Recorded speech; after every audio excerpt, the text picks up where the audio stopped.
وما كنا معذبين حتى نبعث رسولا، اور جب تک ہم پیغمبر نہ بھیج لیں عذاب نہیں دیا کرتے۔ ڈاکٹر صاحب بیان کیجئے گا جو اس وقت صورتحال ہے جس سے پوری قوم گزر رہی ہے، یہ عذاب ہے، فتنے کا دور ہے، یہ کیا ہو رہا ہے ہمارے ارد گرد اس وقت؟ اس وقت امت مسلمہ پوری کی پوری عذاب کے اندر مبتلا ہے، اللہ تعالیٰ کا بہت بڑا عذاب۔ مگر یاد رہے کہ اللہ تعالیٰ تو فرماتا ہے اور جب تک ہم پیغمبر نہ بھیج لیں عذاب نہیں دیا کرتے۔ یہ اجتماعی عذاب جو آتا ہے، ایک تو ہوتا ہے ذلت اور مسکنت کی شکل میں، ضربت علیہم الذلۃ والمسکنہ، ان پر کمزوری اور کم ہمتی مسلط کر دی جاتی ہے، اور اس کے علاوہ ان کے اوپر وقتاً فوقتاً میسیکرز اور جو خون اور یعنی آگ کی بارشیں ہوتی ہیں۔ اب اس کی میں آپ کو مثال دیتا ہوں کہ ہم سے پہلے امت مسلمہ تھی بنی اسرائیل۔ ڈاکٹر اسرار احمد صاحب کی یہ مثال بہت زیادہ اہمیت کی حامل ہے، کیونکہ آن حضرت صلی اللہ علیہ وسلم نے نہ صرف امت مسلمہ میں بھی ایک مسیح کے آنے کی پیشگوئی فرمائی تھی، بلکہ آپ نے یہ بھی بیان فرما دیا تھا کہ آپ کی امت کے 72 فرقے بھی بعین ہی یہود کا سا طرز عمل اختیار کرتے ہوئے انہی حالات سے دوچار ہوں گے جس کا شکار گزشتہ مسیح کا انکار کرنے والے یہود ہوئے تھے۔ حضرت موسیٰ کے ماننے والے اور کتاب تورات کے ماننے والے اور حضرت عیسیٰ علیہ السلام تک وہی شریعت تھی، اور حضور کے آنے تک بھی بلکہ وہی شریعت تھی۔ اب آپ کو معلوم ہے کہ یہودیوں نے جب تو اپنی کتاب اور شریعت پر عمل کیا تو اللہ تعالیٰ نے انہیں دنیا میں انعامات سے نوازا، لیکن جب انہوں نے دین کے بغاوت کی، دین کی تعلیمات کو پس پش ڈالا، اور وہ جو ہے توحید کو چھوڑ کر مشرکانہ اوہام میں مبتلا ہوئے، اخلاقی زوال میں آئے، تو پھر ان پر جو عذاب آئے ہیں وہ ایک عذاب تو میں نے بتایا ضربت علیہم الذلۃ والمسکنہ، اور دوسرا وباؤوا بغضب من اللہ، اللہ کا غضب جو آیا ہے۔ بنی اسرائیل پر اللہ تعالیٰ کا عذاب بغیر کسی وارننگ کے آیا تھا یا کسی ڈرانے والے اور اس کی وارننگ کے انکار کے نتیجے میں؟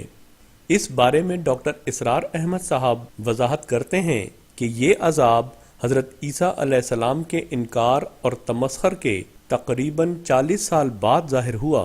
حضرت مسیح علیہ السلام کے رفع زمانے کے کوئی 40 برس بعد جب ٹائٹس رومن جنرل نے دوبارہ برباد کیا یروشلم کو، اور جو دوسرا ٹیمپل بنا لیا گیا تھا اس کو بھی اس نے گرا دیا، وہ گرا پڑا ہے سیکنڈ ٹیمپل آج تک۔ ڈاکٹر صاحب پاکستان میں کیا ہو گیا اس وقت؟ پاکستان جو ہے یعنی ہم آپس میں ہی مرنے مارنے پہ اتر گئے ہیں، یا باہر کے عناصر کئی لارنس آف اریبیا کود گئے ہمارے اندر؟ ہمارے پاکستان میں کیا ہو گیا یہ؟ دیکھیے میرے نزدیک ایک تو وہ جو عمومی عذاب ہے ضربت علیہم الذلۃ والمسکنہ، وہ تو پوری امت پر ہے۔ گویا ڈاکٹر اسرار احمد صاحب اقرار کرتے ہیں کہ یہ ایک عذاب الہی کی صورت ہے، جبکہ قرآن کریم دو ٹوک فیصلہ دیتا ہے، اور جب تک ہم پیغمبر نہ بھیج لیں عذاب نہیں دیا کرتے۔ اللہ تعالیٰ اس قوم کی آنکھیں کھولے تاکہ یہ وقت کے مسیح اور مامور من اللہ کو پہچانیں اور اس عذاب الہی سے نجات حاصل کریں۔ ڈاکٹر صاحب اس وقت جو صورتحال ہے، یہ کیا مسلمان کو مار رہا ہے اس وقت؟ تو اب جو مار رہا ہے وہ بھی کلمہ پڑھ رہا ہے، جو مر رہا ہے وہ بھی کلمہ پڑھ کے دم توڑ رہا ہے۔ اب کیسے فیصلہ ہو؟ اسلام کیا کہتا ہے اس صورتحال کے بارے میں جب آپس میں مسلمان لڑ پڑیں اور طے نہ ہو کہ کون درست ہے اور کون غلط ہے؟ یہ قرآن مجید کے اندر سورہ انعام میں آیت نمبر 65 ہے کہ اللہ تعالیٰ کے عذاب کی 3 شکلیں ہوتی ہیں، یا تو آسمان سے کوئی نازل کرے، یا زمین پھٹ جائے، کوئی زلزلہ آ جائے، اور تیسرا یہ ہے کہ وہ تمہیں گروہوں میں تقسیم کر کے آپس میں لڑا دے اور تم ایک دوسرے کی گردنیں کاٹو اور خون بہاؤ۔ یہ تیسری شکل کا عذاب بھی آج ہم پر ہے، ذلت بھی ہے، مسکنت بھی ہے، اور جس طریقے سے اب ہونے والا ہے وہ تو میں آپ سے کر رہا ہوں کہ میں کانپتا ہوں اب یہ سوچتے ہوئے کہ کیا ہونے والا ہے۔ ڈاکٹر اسرار احمد صاحب یہ تو تسلیم کرتے ہیں کہ مسلمانوں کی موجودہ صورتحال عذاب الہی کی مختلف صورتیں ہیں جو کہ بڑھتے بڑھتے مستقبل قریب میں انتہائی ہولناک صورت اختیار کرتی دکھائی دیتی ہیں، مگر افسوس کہ عذاب الہی کی اس بنیادی وجہ سے کلیتاً صرف نظر کر رہے ہیں کہ جس کی طرف قرآن کریم اس آیت میں توجہ دلاتا ہے، اور جب تک ہم پیغمبر نہ بھیج لیں عذاب نہیں دیا کرتے۔ کیا اس امت میں بھی ایک مسیح کی آمد کی خبر نہ دی گئی تھی؟ کیا بنی اسرائیل پر گزشتہ مسیح کے انکار، تحقیر اور انہیں قتل کر دینے کی کوشش کے نتیجے میں عذاب نہ آیا تھا؟ آئیے خود اسرار احمد صاحب کی زبانی سنیے کہ بنی اسرائیل پر عذاب کیوں آیا تھا، اور کیا آج مسلمان بے عین ہی اس مقام پر کھڑے ہیں کہ نہیں؟ وَضُرِبَتْ عَلَيْهِمُ الذِّلَّةُ وَالْمَسْكَنَةُ وَبَاءُوا بِغَضَبٍ مِّنَ اللَّهِ۔ اب یہ ہے ان کی وہ خباثتیں، ان کے وہ ناشکریاں، ان کی وہ معصیتیں، ان پر جو آخری حکم دیا جا رہا ہے، جو اگر آپ برا نہ مانیں تو میں عرض کروں گا آج یہود پر اتنا اپلیکیبل نہیں ہے جتنا مسلمانوں پر ہے۔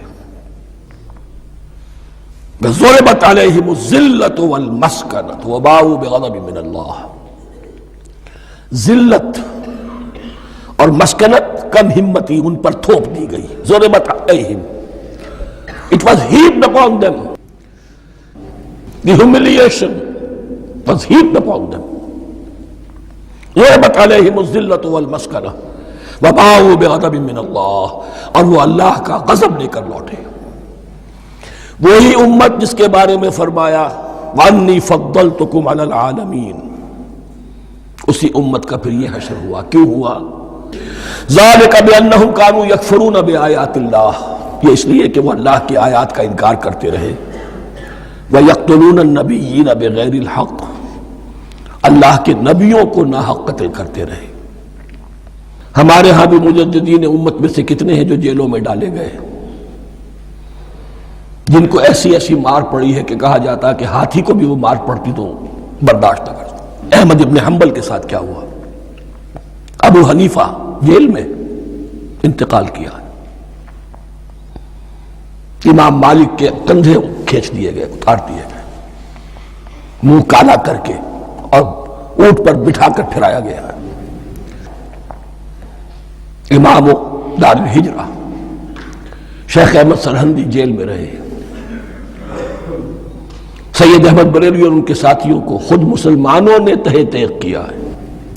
ڈاکٹر اسرار احمد صاحب، یہاں آپ یہ حقیقت کیوں فراموش کر رہے ہیں کہ یہود کی طرح آپ لوگوں نے سب سے بڑھ کر مظالم، تحقیر اور تکفیر اس ہستی کی ہے کہ جسے اللہ تعالیٰ نے اس امت کے لیے مسیح بنا کر بھیجا تھا، اور یوں آپ لوگوں نے بنی اسرائیل کے 72 فرقوں سے اپنی کلی مشابہت پر مہر تصدیق بھی ثبت کر دی ہے کہ جس کا ذکر احادیث نبوی صلی اللہ علیہ وسلم میں ملتا ہے۔ ذالک بما عصوا وکانوا یعتدون، اور یہ ہوا ان کی نافرمانیوں کی وجہ سے اور حد سے تجاوز کرنے کی وجہ سے۔ اللہ تعالیٰ تو ظالم نہیں ہے، اللہ نے تو اونچا مقام دیا تھا، ہمیں بھی خیر امت قرار دیا۔ کنتم خیر امت اخرجت للناس تأمرون بالمعروف وتنہون عن المنکر وتؤمنون باللہ۔ اب اگر ہم نے وہ اپنا مشن چھوڑ دیا تو ذلت اور مسکنت وہ ہمارا مقدر بن گئی۔ اللہ کا قانون اور اللہ کا عدل بے لاگ ہے، وہ فرام امہ ٹو امہ چینج نہیں ہوتا۔ سنت اللہ جو ہے لن تجد لسنت اللہ تحویلا ولن تجد لسنت اللہ تبدیلا، اللہ کی سنت بدلتی نہیں۔ بنی اسرائیل کا جو حشر ہوا آج وہ ہمارا ہو رہا ہے۔ کیوں غضب بھڑکا خدا کا مجھ سے پوچھو غافلو، کیوں غضب بھڑکا خدا کا مجھ سے پوچھو غافلو، ہو گئے ہیں اس کا موجب میرے جھٹلانے کے دن، ہو گئے ہیں اس کا موجب میرے جھٹلانے کے دن، میرے جھٹلانے کے دن، میرے جھٹلانے کے دن۔